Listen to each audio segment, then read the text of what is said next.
यो हुँदैन, मेरो असहमत छ। अर्को हो, हाम्रो महानगरपालिका आफै बनाउन सकेको छैन। महानगरपालिका यसरी चाहिँ भाडा लिएर दिनका दिन भाडा दिएर तिरेर बस्नु पर्नेछ। हाम्रो महानगरपालिका बनाउनु भनेर यत्रो वर्ष लागिसकेको छ, बनाइरहेको छ। बनाएको ठाउँमा पनि तपाईँले चाहिँ उता हेर्नु भएको छैन। हामी कहाँ बस्ने कुराको छैन। दिनका दिन यो अर्काको के अरे महानगरपालिकाको जनताको पैसा उठाएर भाडा तिरेर बस्ने हो र भने पहिले त हाम्रो महानगरपालिका बनाउनु पर्यो। महानगरपालिका सँगसँगै अहिले नहर प्रहरी राखेको छ। नहर प्रहरी कुन अवस्थामा बसिरहेछ? नहर प्रहरीले चाहिँ ब्यारेक चाहिन्छ कि चाहिँदैन, घर छ कि चाहिँदैन, त्यतातिर नगइकन हामीले चाहिँ यो खालि काल्पनिक कुरा गरेर अहिले चाहिँ यो हस्पिटल बनाउने यो बनाउने भन्ने कुरा लागिरहेको हुन्छ। र पहिले आफ्नो घर बनाऊ न, महानगरपालिकाको भवन बनाऊ न, त्यसपछि मात्र अरू कुरा गरौँ न। यो मेरो हाम्रो असहमति छ। असहमति भन्ने गर्नु।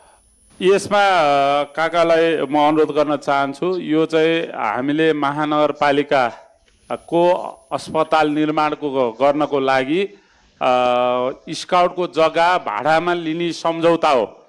यो चाहिँ हामीले स्काउटलाई बनाइदिन लागेको होइन। त्यो मैले त्यो भनेकै होइन भने महानगरपालिकाले हस्पिटल अहिलेको तुरुन्तै चाहिने हो कि महानगरपालिकाको भवन हामी यहाँ बैठक बस्नलाई के अरे कार्य सञ्चालन गर्नको लागि चाहिएको हो।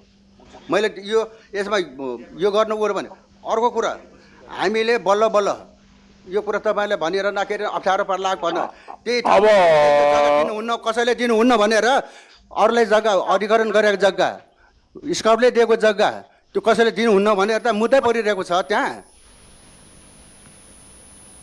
अहिले त हामीले सम्झौता गरेर किन गर्नु पर्यो भने त्यो सबै बुझ्नु पर्यो। पहिला त महानगरपालिकाको भवन बनाउँ। हाम्रो चाहिँ महानगरपालिकाको भवन तिहार पछाडि सुरु हुन्छ। त्यो आर्बिट्रेसनमा सुरु हुन्छ भने जहिले पनि यो भनिरहेर अब तपाईँ आएकै हाम्रो 4-3 वर्ष तिहार पछाडि सुरु हुन्छ। हिजोभन्दा पनि गरेन। यसले गर्दाखेरि आश्वासन भएन के। अब त्यहाँ फेरि बनाउँदाखेरि सबै सामान ठेकदारले राखेको छ। ठेकदारले भनेअनुसार अरूले भनेअनुसार उसले क्षतिपूर्ति माग्यो भने क्षतिपूर्ति होस् भन्न खोज्नु भयो कि नहोस् भन्न खोज्नु भयो, के भन्न खोज्नु भयो? तिहार पछाडि सुरु हुन्छ भनिसकेपछि त्यसमा अब त्यो आश्वासन होइन क्या, यो भनिसकेपछि हुने आश्वासन पाएन के। तपाईँले नबनोस् भन्न खोज्नु भयो? नगर भने छिटो गर्नु पर्यो, त्यहाँ खुलाउनु पर्यो, तिहार छिटै सकाइदिनु मैले, काम गराउनु पर्यो। 10 दिनको तिहार मैले आज कसरी सकाइदिनु त? त्यो गरेन भनेदेखि तपाईँ जिम्मा लिनु। आजभन्दा 2 वर्ष अगाडि तपाईँले जिम्मा लिनुभएको थियो। आजै सकाउनु मिल्छ तिहार? आजै होइन भने सुरुवात गर्नु पर्यो नि। ल ल ठिक छ, तिहारलाई चाँडो सकिनु भन्छु म। हस्।